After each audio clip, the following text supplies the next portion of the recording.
लड़कियों को संस्कारित करो, अपने घर में हथियार रखो, कुछ नहीं तो सब्जी काटने वाला चाकू जरा तेज रखो। स्पष्ट बोल रही हूं, चाकू जरा तेज रखो, चाकू जरा तेज रखो। नमस्कार, मैं रविश कुमार। अपनी लड़कियों को सुरक्षित रखो, अपनी लड़कियों को संस्कारित करो, अपने घर में हथियार रखो, कुछ नहीं तो सब्जी काटने वाला चाकू जरा तेज रखो। यह प्रज्ञा ठाकुर का बयान है, जो बीजेपी की सांसद है। उनके इस बयान में चाकू और लव जिहाद से लड़कियों की सुरक्षा का जिक्र है। धर्म के नाम पर असुरक्षा पैदा कर अपनी राजनीति सुरक्षित करने की राजनीति को आप कब समझेंगे, ये आप जानें। मगर ऐसे बयानों से युवाओं में जो ललकारें पैदा की जा रही हैं, उन्हें बताया जाता है कि घर में रखी कौन कौन सी चीज हथियार के काम आ सकती है, और हथियार चलाने की मानसिकता उनके भीतर बिठाई जा रही है। इस पूरी प्रक्रिया में युवाओं को या समाज को क्या बनाया जा रहा है, आपको बताने की जरूरत नहीं है।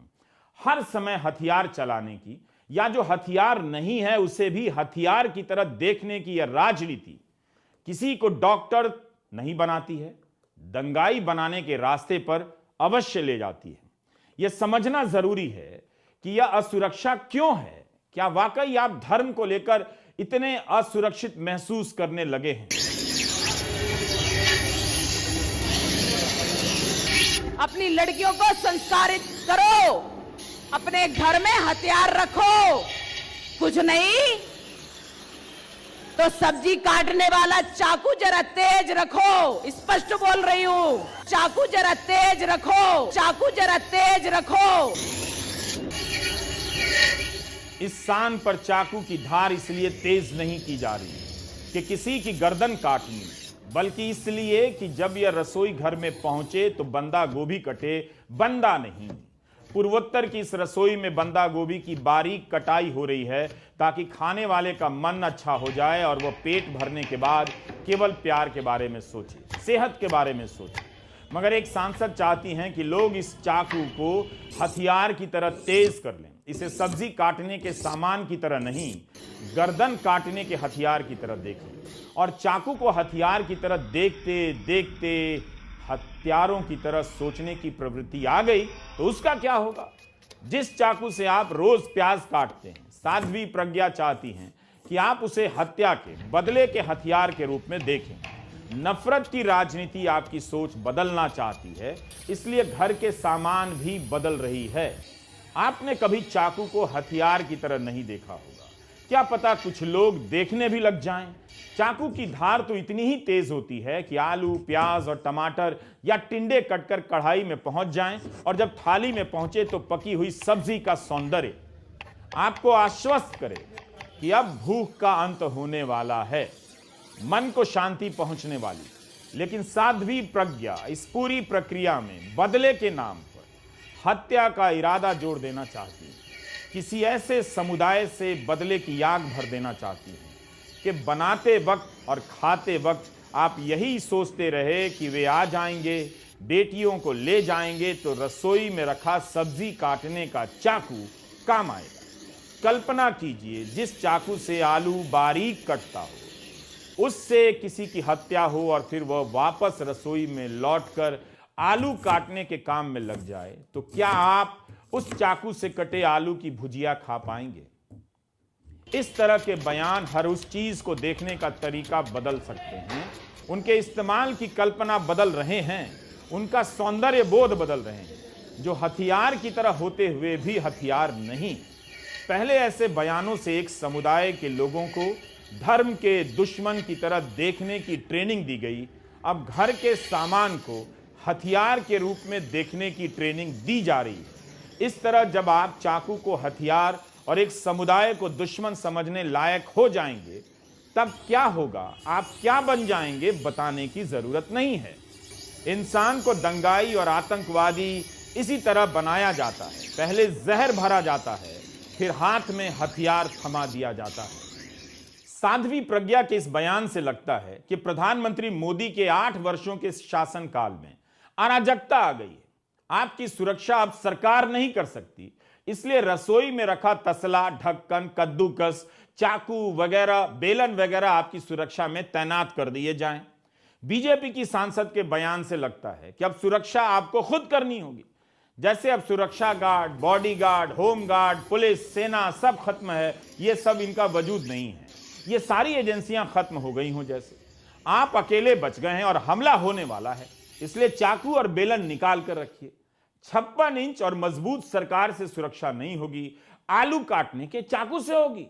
लोकसभा में गृह मंत्रालय ने बयान दिया है कि गुजरात में हर महीने 45 महिलाओं के साथ बलात्कार के मामले दर्ज हो रहे हैं। 6 महिलाओं पर एसिड से हमला होता है।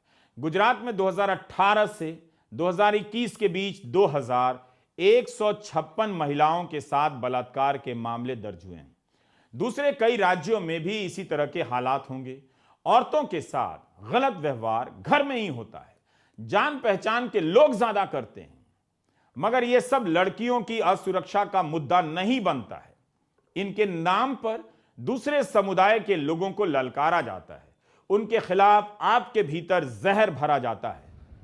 बेटी बचाओ बेटी पढ़ाओ, यह इतना लिखा हुआ दिखता है आजकल कि देखकर भी आप नहीं देखते। क्यों लिखा है बेटी बचाओ? किससे बचाओ? दुनिया के किसी देश में आपने देखा है कि ट्रक के पीछे लिखा हुआ है, टेम्पो के पीछे लिखा हुआ है बेटी बचाओ बेटी पढ़ाओ? यह इसलिए लिखा है कि साध्वी प्रज्ञा जिस समाज को अपनी लड़कियों की सुरक्षा के लिए चाकू की धार तेज करने के लिए कह रही हैं, उसी समाज का एक हिस्सा चाकू के बिना ही बेटियों को गर्भ में मार देता है। वह बेटियों की भ्रूण हत्या करता है, इसलिए नहीं करता है कि लव जिहाद हो जाएगा और दूसरे धर्म में शादी हो जाएगी, बल्कि इसलिए करता है कि अपने ही समाज में बेटियों की शादी का वह बोझ नहीं उठा पाएगा, बेटियों को संपत्ति का वारिस नहीं समझता, हक नहीं देना चाहता। इसलिए हर दूसरे ट्रक और टेम्पो पर लिखा गया है कि बेटी बचाओ बेटी पढ़ाओ। तभी तो भ्रूण परीक्षण रोकने के लिए इस देश में कानून बनाया गया। हम अभी बलात्कार के आंकड़े नहीं दे रहे हैं हर राज्यों के, गुजरात का दिया है जरूर, लेकिन आप सोचिए कि जिन चीजों से बेटियों को असली खतरा है उससे लड़ने का आह्वान ये सांसद नहीं करती हैं, बल्कि जिससे खतरा नहीं है उसे लेकर काल्पनिक असुरक्षा पैदा करती हैं और सब्जी काटने के चाकू की धार तेज करने के लिए कह रही हैं। एक समुदाय के संदर्भ में जब इस तरह का बयान दिया जाता है तब उसे हेट स्पीच कहते हैं, नफरती भाषण। सुप्रीम कोर्ट के बार बार आग्रह और निर्देश के बाद भी इसका सिलसिला थम नहीं रहा। ऐसे भाषण जोश तो पैदा करते हैं मगर होश ले लेते हैं, आपको नागरिक से हत्यारे में बदल देते हैं। आपको ही तय करना है कि आप क्या बनना चाहते हैं।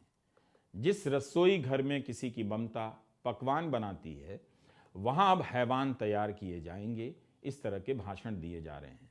नफरत का ये जहर आपकी रसोई में घुसाया जा रहा है। इसी तरह धीरे धीरे आपके बच्चे जहर से लैस होते जाएंगे। पहले आप चाकू की धार तेज करेंगे, एक दिन आप चाकू लेकर सोने लगेंगे और चाकू बन जाएंगे। समाज में लोग दंगाई ऐसे ही बनते हैं। बेहतर है आप सतर्क हो जाएं। मैं नहीं चाहता कि किसी का बच्चा रसोई से चाकू लेकर बाहर जाए या बाहर से चाकू लेकर घर के अंदर आए। आप भी नहीं चाहते होंगे। नमस्कार, मैं रवीश कुमार। आप देख रहे थे मेरा YouTube channel Ravish Kumar official.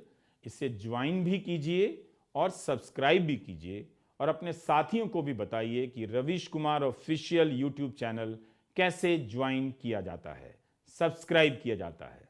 धन्यवाद।